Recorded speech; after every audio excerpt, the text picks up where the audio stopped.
Good morning, everybody. How are we doing this morning? Is it a good day? Is it a bad day? Or is it just a morning I'm waiting for my coffee to kick in? Because I'm waiting for my coffee to cool off so I can drink my coffee so I can start my day off with some coffee. But I got some water, so I guess that counts a little bit. Anyway, welcome everybody to the podcast. Let's get our plugging in. Obviously, we're on Twitch right now, but I stream daily on Twitch at twitch.tv/DJ Wait, it's DJ_Funky_Fresh. My bad. Almost everything I do on Twitch ends up on YouTube at youtube.com/DJ Gaming. And of course, these podcasts go up on SoundCloud and Spotify. Just look up Funky Bunch at Sunday Brunch, or look up DJ Funky Fresh, or even just look up a specific topic you think I might have covered. You'll find me eventually. Or look at links for everything in YouTube. That's the best way to find me. Basically, 10 times out of 10 times. But, anyway, today, as some of you have requested, is that I do personality types. Specifically looking at those 16 type online quizzes to do all those personality stuff. So what I was thinking is that I'd go over the personality types, like what each one stands for, each of the letters, and then kind of do a brief overview of it, and then we'll jump into and do one of my own. Yes, it's called MBTI, the Myers-Briggs Personality Indicator. That's exactly it. We'll go in, and I'll do one out loud for all of you. For me, we'll describe mine, and then if we've got extra time, we can go and discuss yours, if you want me to talk about what yours are. So, anyway. So, the personality type explained. So, according to Carl G. Jung's theory of psychological types, people can be characterized by the preference of general attitude. So, the first personality type is an E or an I. So, that's extroverted versus introverted. This is the preference of the one. So this is the general attitude. So, the first criterion of extroversion versus introversion signifies the source and direction of a person's energy expression. An extrovert's source and direction of energy expression is mainly in the external world, while an introvert has a source of energy mainly in their own internal world. So this is why you also tend to gravitate more towards people within your own thing. I gravitate more towards I's than E's because it's more comfortable. The next is the preference of one or two functions of perception. There is S for sensing or N for intuition. So this sensing versus intuition represents the method by which someone perceives information. Sensing means that a person mainly believes information he or she receives directly from the external world. Intuition means that a person believes mainly information he or she receives from the internal or imaginative world. So, external stimulus versus internal stimulus type of deal.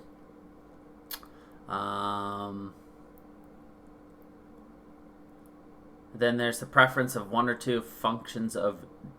No, that's not it. Yeah. One or two functions of judging, which is thinking versus feeling. So, the third criterion of thinking versus feeling represents how a person processes information. Thinking means that a person makes a decision mainly through logic. Feeling means that, as a rule, he or she makes a decision based on emotion, i.e. what they feel they should be doing. So, those three areas of preferences were introduced by Jung are referred to as the dichotomies, or bipolar dimensions, where each pole represents a different preference. Jung also proposed that in a person, one of the four functions above is dominant, either a function of perception or a function of judging. Isabel Briggs Meyer, a researcher and practitioner of Jung's theory, proposed to see the judging-perceiving relationship as a fourth dichotomy influencing personality types. So this fourth and newest criterion, judging versus perceiving, reflects how a person implements the information he or she has processed. Judging means that a person organizes all his life events and, as a rule, sticks to his plans. Perceiving means that he or she is inclined to improvise and explore alternative options. So, as such, all possible permutations of preference in those four dichotomies yield a total of 16 different combinations, or personality types, representing which of the two poles in each of the four dichotomies is dominant in each person, thus defining 16 different personality types. Each personality type can be assigned a 4-letter acronym of the corresponding combination of preferences. So, obviously, there's all the E's, all the S's, all the N's, all the T's, all the J's, all the F's, all the I's, all of them. So the first letter in the personality type acronym corresponds to the first letter of preference of general attitude, E for extroversion and I for introversion. Second letter represents the preference for sensing intuition, so S for sensing or N for intuition. The third letter in the personality type acronym corresponds to the preference within the thinking feeling, so T stands for thinking, F stands for feeling, and the fourth is for judging perceiving, so J for judging, P for perception. So for example, ISTJ stands for introverted, sensing, thinking, judging, or ENFP, extroverted, intuitive, feeling, perceiving.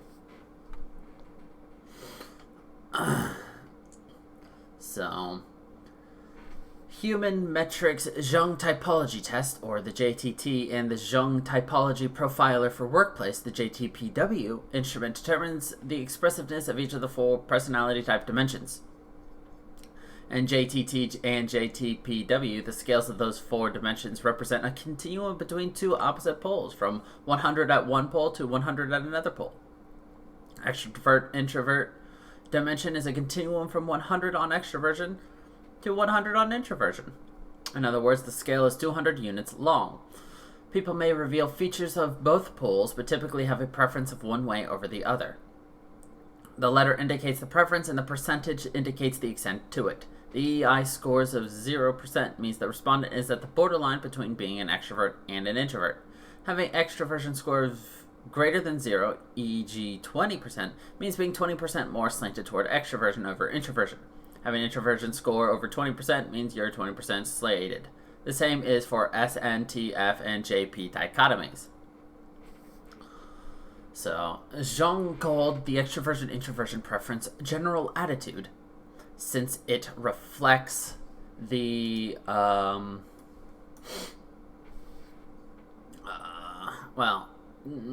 it's distinguished as a general, since it reflects an individual's attitude towards the external world distinguished by the direction of general interest.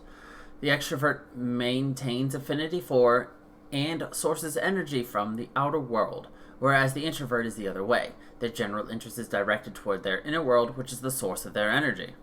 As mentioned above, Jung introduced a pair of judging functions, thinking and feeling, and perception, sensing or sensation, and intuition. Sensing-intuition preference represents the method by which one perceives information.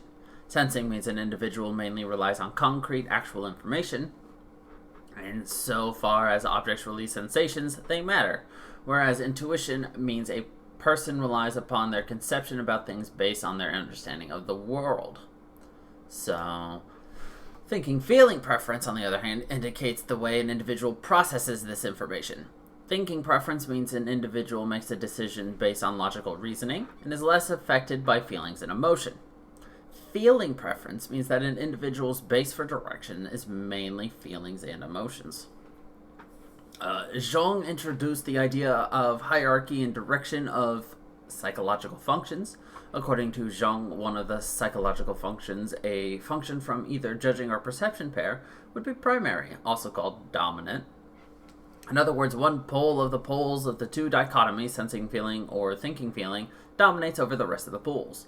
The extroversion-introversion preference sets the direction of the dominant function. The direction points to the source of the energy that feeds it, so the outer world or the inner world. Jung suggested that a function from the other pair would be secondary, also called auxiliary, but still be a determining factor. If intuition is dominant, then the auxiliary one is either thinking or feeling. If sensing is dominant, then the auxiliary can also be either thinking or feeling. However, if thinking is dominant, then the auxiliary one is either sensing or intuition, and feeling is dominant, then the auxiliary is either sensing or intuition. In other words, the auxiliary function never belongs to the same dichotomy. Jung called feeling and thinking types rational because they are characterized by the dominance of judging functions that provide reasoning rationale, be it thinking or feeling. Rational or judging preference results in thinking, feeling, response, and behavior that consciously operate in line with certain rules, principles, or norms. People with dominant rational or judging preference perceive the world as an ordered structure that follows a set of rules. Jung called sensing intuitive types irrational because they are characterized by dominance of the functions of perception, either sensing or intuition, and therefore their commissions and omissions are based not upon reasoned judgment, but upon the absolute intensity of perception. Irrational or perceiving preferences operates with opportunities, i.e. with a range of possible outcomes that result from assumed premises or sensations, mostly driven by the unconscious processes. People with a dominant irrational or perceiving preference see the world as a structure that can take various forms and outcomes. It is possible to determine, either by observation or by asking certain questions, preference of judging versus perceiving and the strength thereof of the person. So that is kind of just the breakdown of those 16 personality types. Now, for each of the personality types, there are 16, but they're also broken up into 4 different categories, each made up of basically 4 of the 16 that fit into there. So the first is the analyst. The analyst is made up of the architect, the logician, the commander, and the debater, with the architect being an INTJA or T, who is an imaginative and strategic thinker with a plan for everything. There's the logician, INTP-A or the INTP-T, who is an innovative inventor with an unquenchable thirst for knowledge. Then there's the commander, the ENTJ-A or -T, bold, imaginative, and strong-willed leaders, always finding a way or making one. There is the debater, the ENTP-A or -T, smart and curious thinkers who cannot resist an intellectual challenge. Then there is the diplomat, the advocate, the INFJ-A-T, quiet and mystical, yet very inspiring and tireless idealists. There's the mediator, the INFP. I'm going to stop with the -A-T. All of them are -A-T. Poetic, kind, and altruistic people, always eager to help a good cause. There's the protagonist, the ENFJ. Charismatic and inspiring leaders able to mesmerize their listeners. There's the campaigner, the ENFP. Enthusiastic, creative, and sociable. Free spirits who can always find a reason to smile. Then there's the sentinel. There's the logistician, practical and fact-minded individuals whose reliability cannot be doubted. That is the ISTJ. The defender, the ISFJ, very dedicated and warm protectors, always ready to defend their loved ones. Let's see.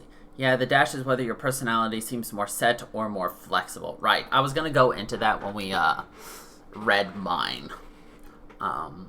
There's the executive, the ESTJ, excellent administrators, unsurpassed at managing things or people. There's the consul, the ESFJ, extraordinarily caring, social, and popular people, always eager to help.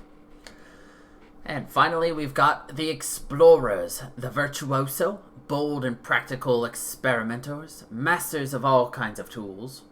There's the adventurers, the ISFP, Flexible and charming artists, always ready to explore and experience something new. The entrepreneur, the ESTP, smart, energetic, and very perceptive people who truly enjoy living on the edge. And then there's the entertainer, the ESFP, spontaneous, energetic, and enthusiastic people. Life is never boring around them. So, I think now it's time for us to take the test. So, for those of you listening and want to take the test themselves, it is at 16personalities.com. I will leave a link on YouTube for it, but otherwise just type in 16personalities.com and then you can click take the test. We're going to take it out loud right now. I will tell you what I'm going to do. So let's begin.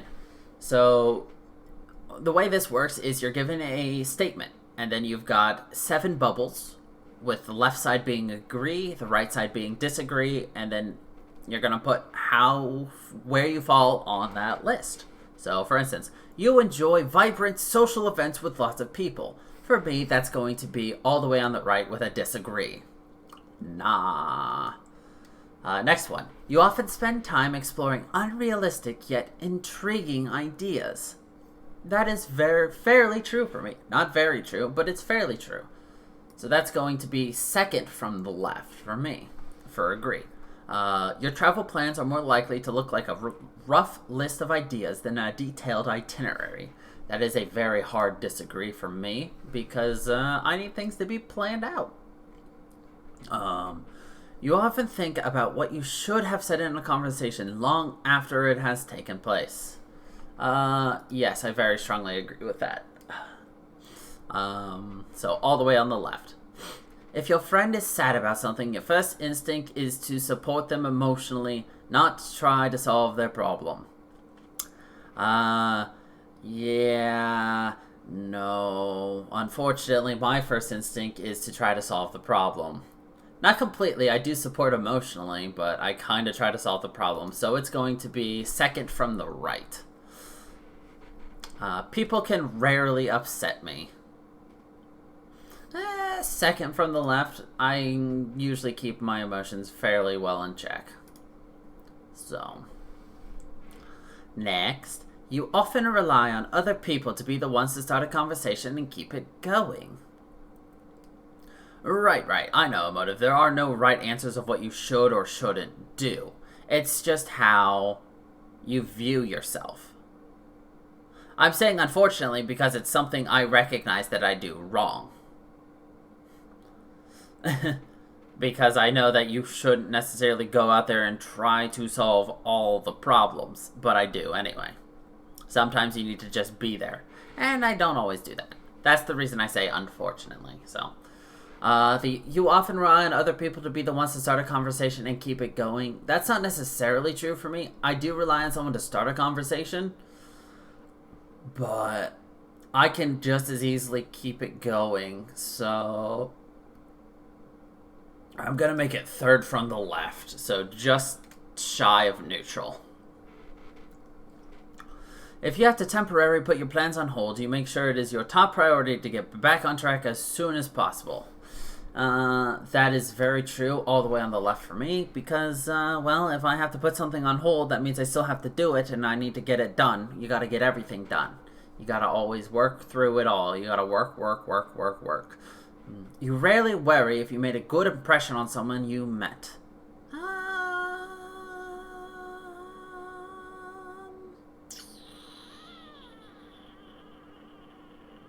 To be honest, I don't even think about it.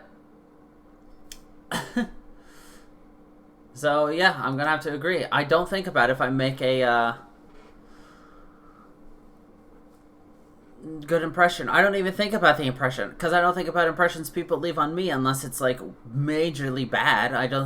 They're a person I met. That's about it. It would be a challenge for you to spend the whole weekend all by yourself without feeling bored. Hard disagree. You are more of a detailed-oriented than a big-picture person. Hard agree. You are very affectionate with people you care about. Ah, that's gonna be a second from the right negatory there, Captain. I am not affectionate. At all.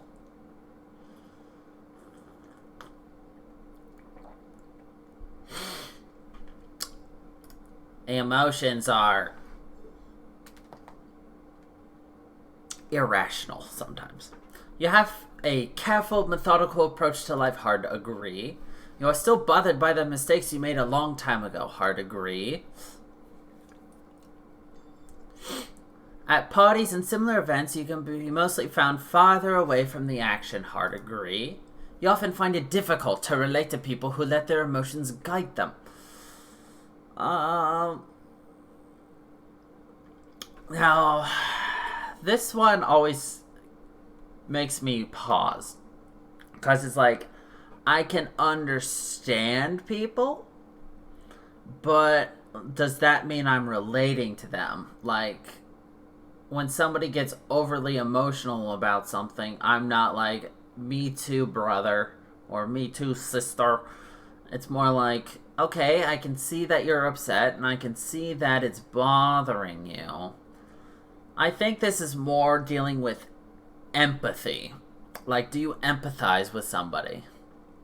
And in my case, the answer is a hard agree because I do not empathize. So, when looking for a movie to watch, you can spend ages browsing the catalog. Nah. That's a hard disagree. I watch the same things over and over and over if I watch a movie. You can stay calm under a lot of pressure. That's a hard agree there, Captain.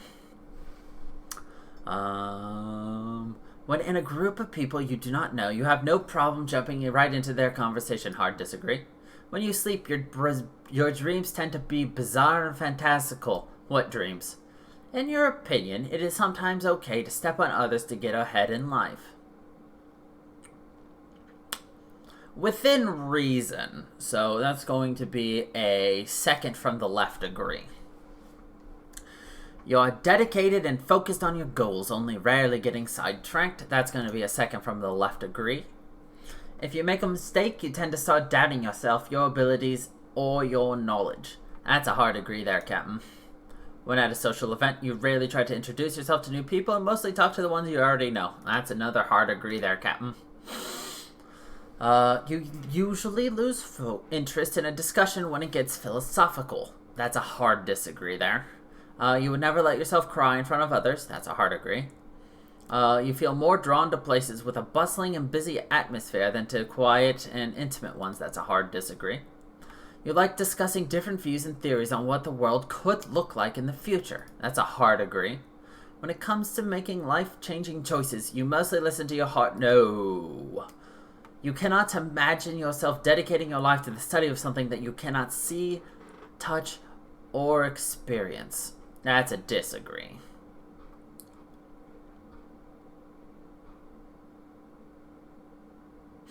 Because everything I've studied so far has been law, psychology, has been intangible things. You usually prefer to get your revenge rather than forgive. Interesting question. Let's think about that. I don't usually go for revenge, but I also usually don't forgive very easily.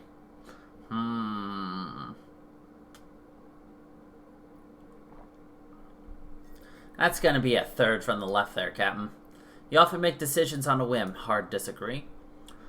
The time you spend by yourself often ends up being more interesting and satisfying than the time you spend with other people. Abso-fucking-lutely.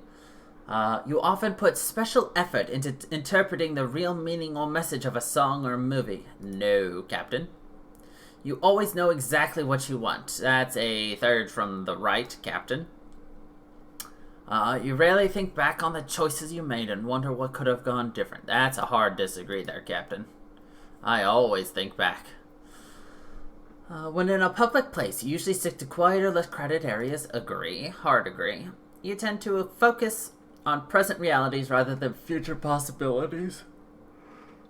Oh, that's hard. Because I super focus on the future in terms of everything I do in the present is aimed towards the future. And so my present reality that I create is based purely upon my future possibility. So I guess that's going to be a disagree, because everything I do is based off of that future. Future. You often have a hard time understanding other people's feelings. Okay, so is this empathy, or is this me being able to recognize other people's feelings? Be like, I can see you're upset. I know why you're upset. Or is this being like, I'm upset with you because you're upset?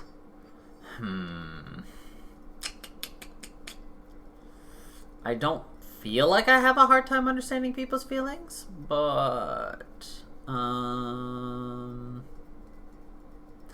gonna have to go with a third from the right I'm gonna say third from the right agree, because I feel like this is leaning more towards empathy, and I'm not empathetic, but I can still understand people. Like, you can see the emotions behind it. I mean, there's still lots of questions to be added. But we're going to go third from the left. When starting to work on a project, you prefer to make as many decisions up front as possible. Absolutely. When you know someone thinks highly of you, you always wonder how long it will take before they become disappointed in you. Well, that's going to be a highly agree. You feel comfortable just walking up to someone you find interesting and striking up a conversation. That's going to be a third from the right disagree. That depends if that someone is a close friend or a complete stranger. You often drift away into daydreaming about various ideas or scenarios. Not really. I'm going to go second from the right disagree. You look after yourself first. Other comes second. That is a third from the right disagree. Even when you have planned a particular daily routine, you usually just end up doing whatever you feel like. Disagree. Your mood can change very quickly. Disagree. You often contemplate the reasons for humans' existence and the meaning of life. I do agree with that. You often talk about your feelings and emotions. No. You have got a detailed education and career development plans stretching several years into the future. Absolutely. You rarely dwell on your regrets. Absolutely disagree. Spending time in a dynamic atmosphere with lots of people around quickly makes you feel drained. Absolutely. You see yourself more of a realist. Yes. You find it easy to empathize with someone. No. Your personal work style is closer to spontaneous bursts. No. Your emotions control you more than you control them. No. After a long and exhausting week, a fun party is not what I need. You frequently find yourself wondering how technological advancement could change everyday life. Absolutely. You always consider how your actions might affect other people before doing things. Second from the right disagree. You still honor the commitments you have made even if you have a change of heart. Absolutely. You rarely feel insecure. Fully disagree. Let's see my results. My results have changed.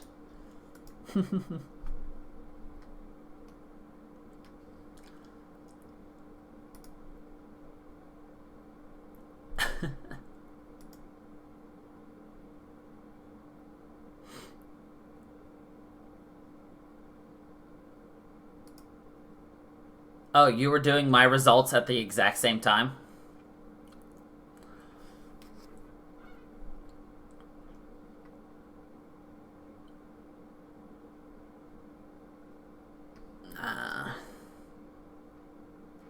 Okay. So, the first time I did this earlier in the week, I was a logistician. Introverted, observant, thinking, and judging. These people tend to be reserved yet willful with a rational outlook in life. They compose their actions carefully and carry them out with a methodical purpose. What I just got was the architect.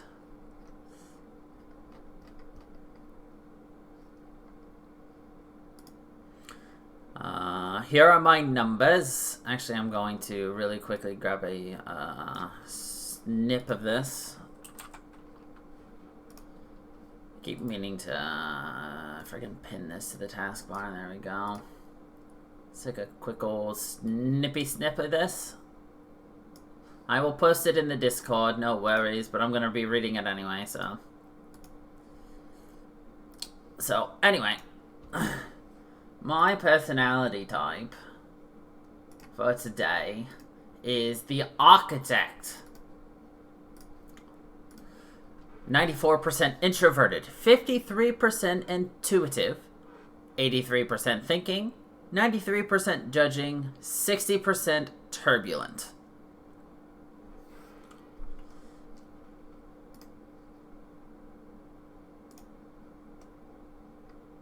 So, the architect. Thought constitutes the greatness of man. Man is a reed, the feeblest thing in nature, but he is a thinking reed.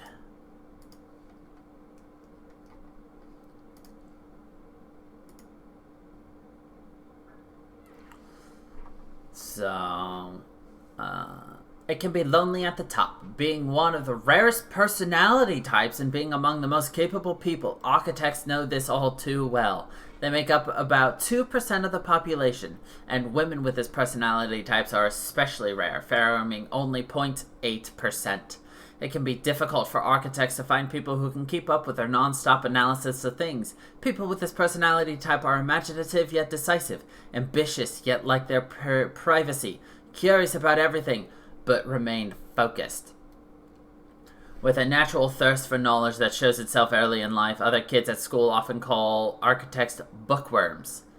While their peers may intend to insult them, those with this personality type likely identify with the label. Throughout their lives, they're proud of how much they know, and architects enjoy sharing the knowledge they gain. They're confident in their mastery of their chosen subjects. They are serious and prefer to design and carry out effective plans rather than waste their time with foolish distractions like gossip. Architects accept and work with inconsistencies that make perfect sense to them, at least from a purely rational standpoint.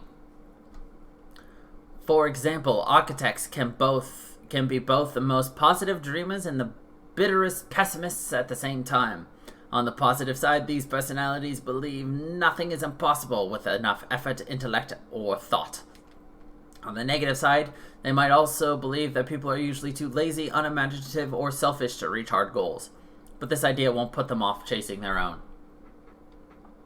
Architects are self-standing in their skills and ideas that they focus on. Using their insights and logic, they push innovation through by sheer willpower. It may seem that architects can constantly deconstruct and rebuild every idea and system they encounter. They typically apply a sense of perfectionism and even morality to their work. Anyone who can't keep up with architects' processes or don't see the point of them is likely to lose their respect. Architects, ever independent, remain free from the expectations of others. This allows them to pursue their own interesting and fresh ideas. Architect personalities types dislike rules, restrictions, and traditions. For them, everything should be subject to questions and reviews.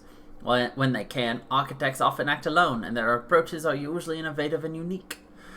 They may not wait for others to catch up to them. Because of this, they're sometimes not as sensitive as they could be to the thoughts, desires, and plans of others.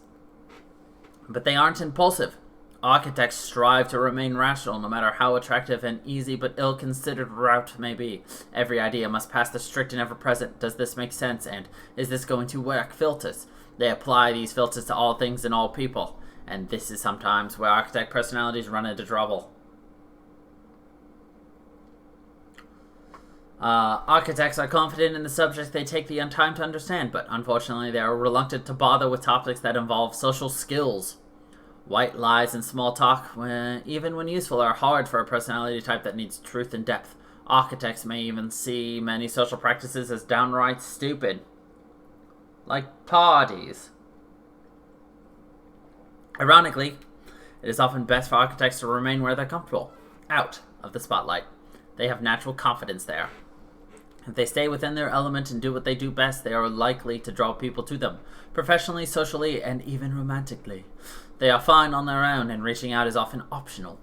This strategic style isn't meant to suggest that architects act coldly and without conscience, but architects like to win and dislike acting solely on emotions, and this can make it seem that way to other types who don't understand them well. This may explain why many fictional villains are modeled on this personality type. but architects are as likely as anyone else to act from integrity or more, if to do so makes clear sense. Architects move through life as though it were a giant chessboard, advancing and trading with considered intelligence. This personality type always looks for new tactics, strategies, and contingency plans. They constantly outsmart their peers as they maintain control, all the while making the most of their independent style of thinking. With this, they can achieve any goal they apply themselves to. Strength and weaknesses. The architect's strength. Quick, imaginative, and strategic mind. Architects pride themselves on their minds, and they take every chance they can to improve their knowledge. This shows in the strength and flexibility of their strategic thinking. Highly curious and always up for an intellectual challenge, architects see things from many different angles. Architect personalities use their creativity to plan for unforeseen possibilities. High self-confidence.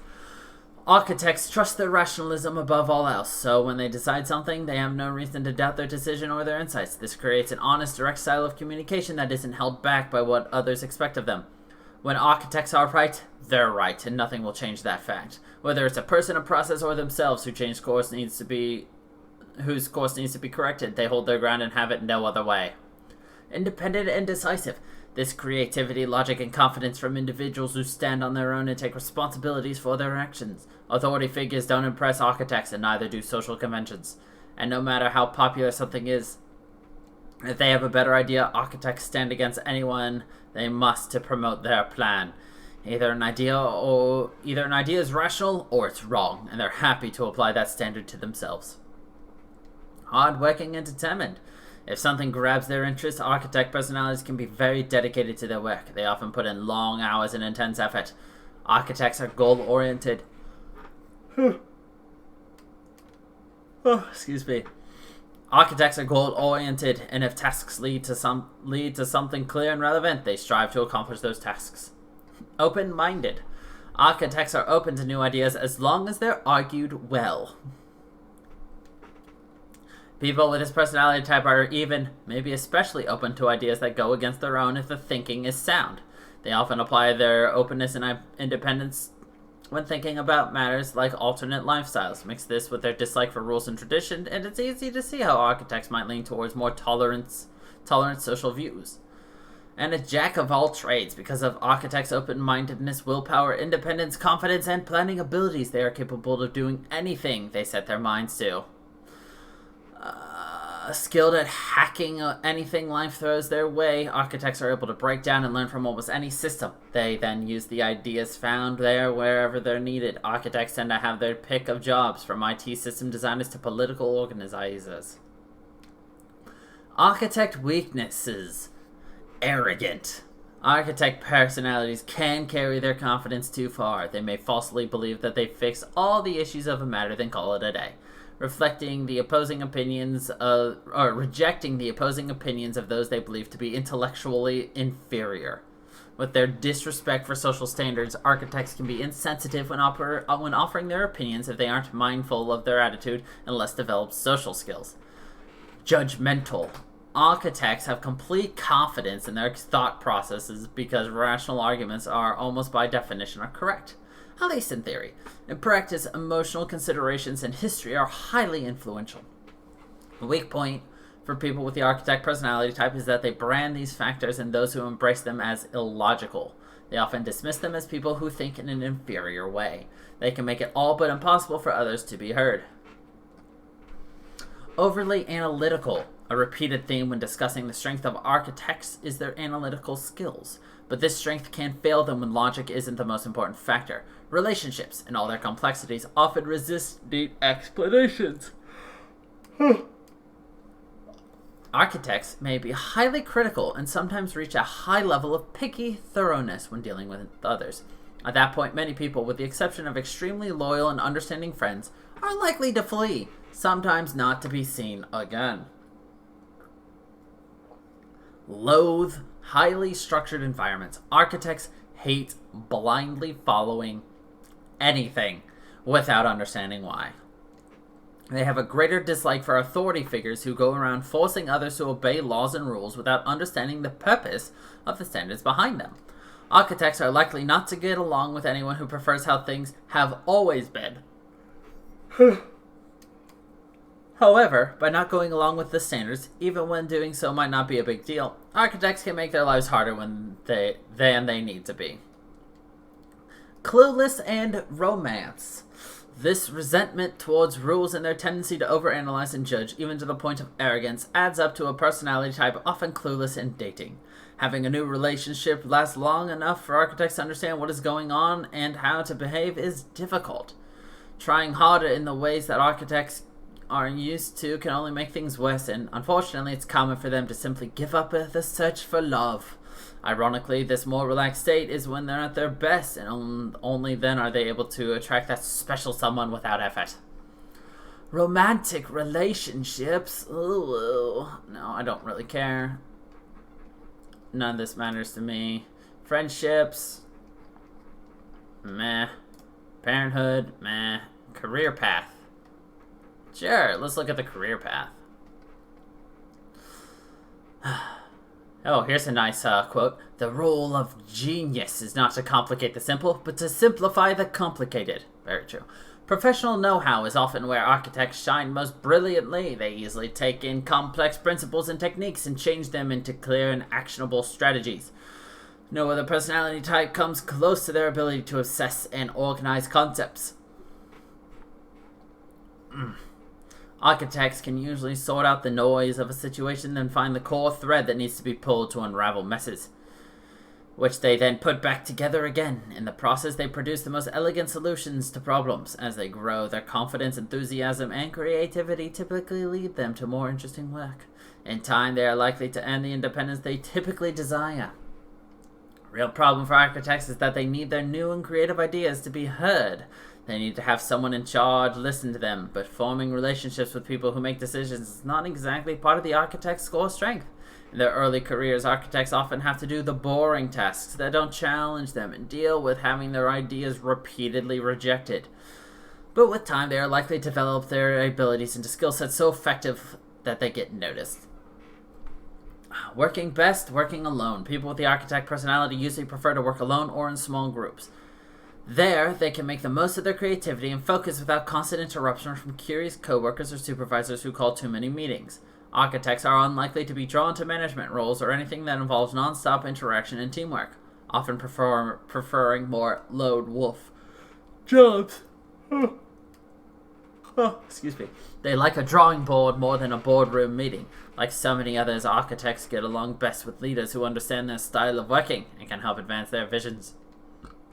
The other side of that coin is that architects dislike anyone who gets ahead by playing the office politics game well or working a company's social scene just right. They judge their coworkers by what they can do and not who they know. Architects have high standards. If they view a colleague or supervisor as being not up to those standards or otherwise ineffective, respect can be instantly and permanently lost. Let's see. Panda. The advocate personality type is very rare, making up less than 1% of the population, but they nonetheless leave their mark on the world.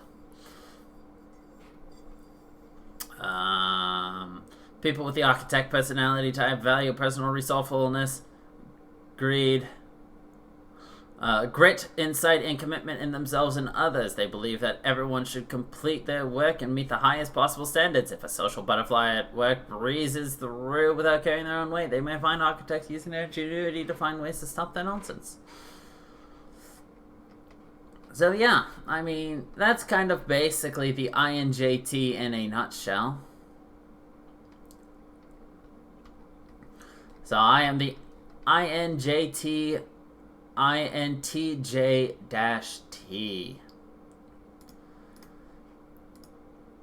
That's what I currently am. So let's look at what yours are. So Panda, INFJ. Let's read yours, shall we?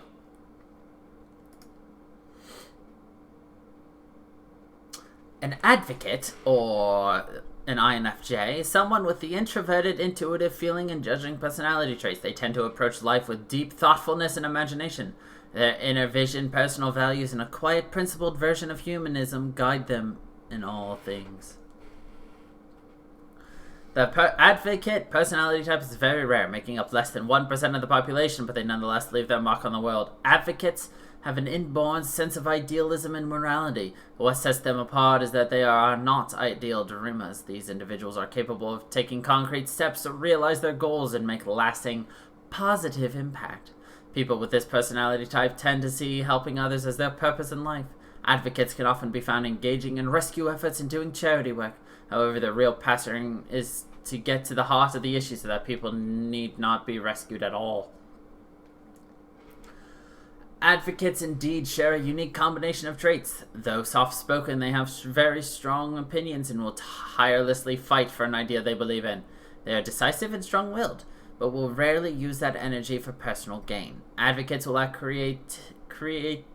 act with creativity, imagination, conviction, and sensitivity, not to create an advantage, but to create balance. Egalitarianism and karma are very attractive ideas to advocate personalities. These types tend to believe that nothing would help the world as much as using love and compassion to soften the hearts of tyrants. Advocates find it easy to make connections with others. They have a talent for warm, sensitive language, speaking in human terms, rather than pure logic and fact. It makes sense that their friends and colleagues will come to think of them as quiet, extroverted personality types. However, they will do well to remember that advocates need time alone to decompress and recharge, and not to become too alarmed when they suddenly withdraw. Advocates take great care of others' feelings, and they expect the favor to be returned. Sometimes that means giving them the space they need for a few days. Really, though, it is most important for people with the advocate personality type to remember to take care of themselves. The passion of their convictions is perfectly capable of carrying them past their breaking point. If their zeal gets out of hands, they can find themselves exhausted, unhealthy, and stressed. This becomes especially apparent when advocates find themselves up against conflict and criticism. Their sensitivity forces these personalities to do everything they can to evade these seemingly personal attacks. When the circumstances are unavoidable, however, they can fight back in highly irrational, unhelpful ways. To advocates, the world is a place full of inequity, but it doesn't have to be. No other personality type is better suited to create movement to right a wrong, no matter how big or small. Advocates just need to remember that while they're busy taking care of the world, they need to take care of themselves too. Advocates' strength. They are creative, combining a vivid imagination with a strong sense of compassion. Advocates use their creativity to resolve not technical challenges, but human ones. People with the advocate personality type enjoy finding the perfect solution for someone they care about. This strength makes them excellent counselors and advisors. Insightful. Seeing through dishonesty and disingenuous motives, advocates step past manipulation and sales tactics and into a more honest discussion. Advocate personalities see how people and events are connected. They are then able to use that insight to get to the heart of the matter.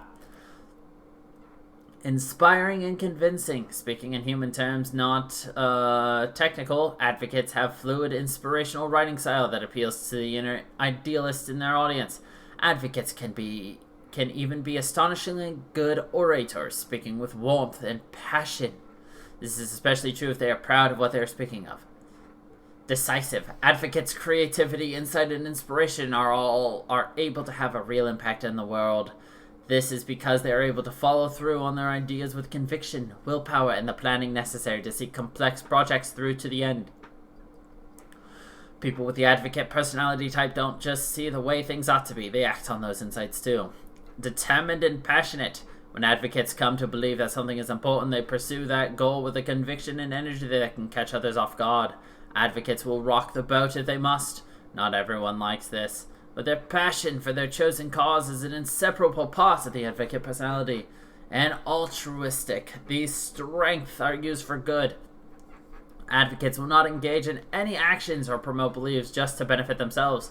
They have strong beliefs and take the actions that they do because they are trying to advance an idea that they truly believe will make the world a better place. Advocate weaknesses. They are sensitive. When someone challenges or criticizes advocates' principles or values, they are likely to receive an alarmingly strong response.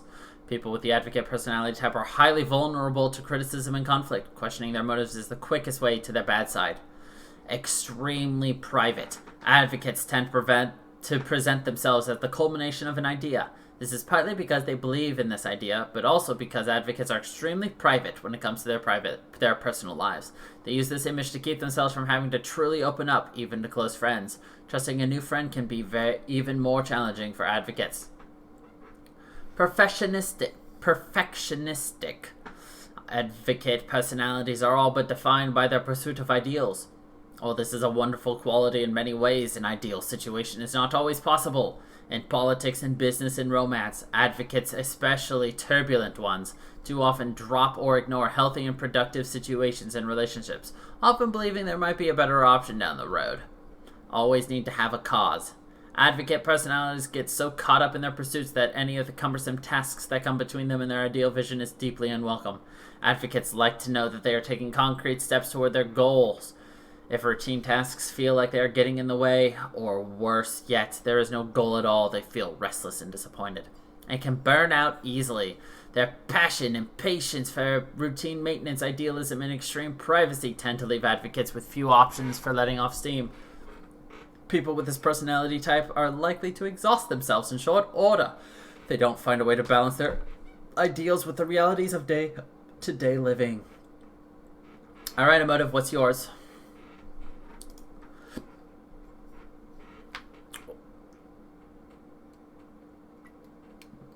We'll get through yours and then we'll wrap her up.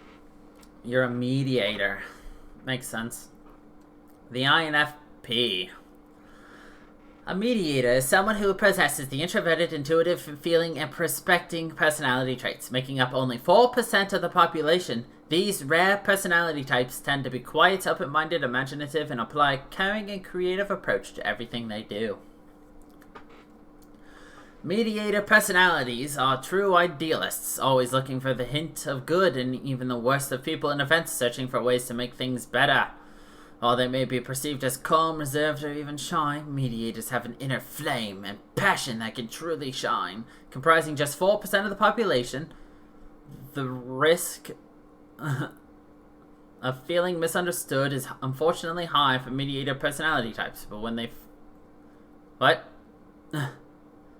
Are you in the introduction? Where you can actually read things? But when they find like-minded people to spend their time with, the harmony they feel will be a fountain of joy and inspiration. Being part of the diplomat role group, mediators are guided by their principles, rather than by logic, which are analysts, excitement, which are explorers, or practicality, sentinels. Yeah, it was at the very top. When deciding how to move forward, they will look to honor, beauty, morality, and virtue. Mediators are led by the purity of their intent, not rewards and punishment. People who share the mediator personality types are proud of this quality, and rightly so. But not everyone understands the drive behind these feelings. It can only lead to isolation. We know what we are, but know not what we may be. At their best, these qualities enable mediators to communicate deeply with others, easily speaking in metaphors and parables, and understanding and creating symbols to share their ideas. Fantasy worlds in particular fascinate mediators more than any other personality type. The strength of their visionary communication style lends itself well to creative works, and it comes as no surprise that many famous mediators are poets, writers, and actors. Understanding themselves and their place in the world is important to mediators, and they explore these ideas by projecting themselves into their work. Mediators' ability with language doesn't stop with their native tongue either. As with most people who share the diplomat personality type, they are considered gifted when it comes to learning a second or third language. Their gift for communication often lends itself well to mediators' desire for harmony, a recurring theme with diplomats, and helps them move forward as they find their calling. Listen to many people, but talk to few. Unlike their extroverted cousins, though, mediators will focus their attention on just a few people, a single worthy cause. Spread too thinly, they'll run out of energy, and even become dejected and overwhelmed by all the bad in the world that they can't fix. This is a sad sight for mediators' friends, who will come to depend on their rosy outlook. If they are not careful, mediators can lose themselves in their quest for good and neglect the day-to-day upkeep that life demands. Mediators often drift into deep thought, enjoying contemplating the hypothetical and the philosophical more than any other personality type. Left unchecked, mediators may start to lose touch, withdrawing into hermit mode, and it can take a great deal of energy from their friends or partner to bring them back to the real world. Luckily, like the flowers in spring, mediators' affection, creativity, altruism, and idealism will always come back, rewarding them and those they love, perhaps not with logic and utility, but with a worldview that inspires compassion, kindness, and beauty wherever they go.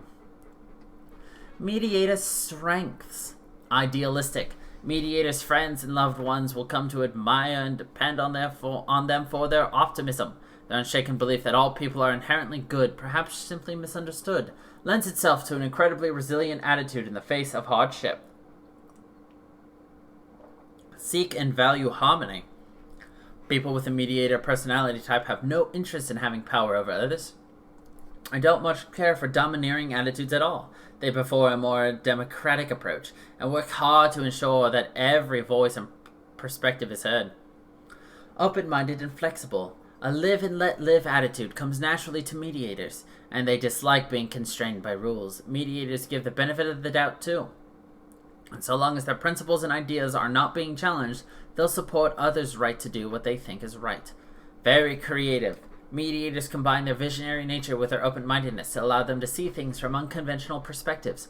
Being able to connect many far-flung dots into a single theme, it's no wonder that many mediators are celebrated poets and authors.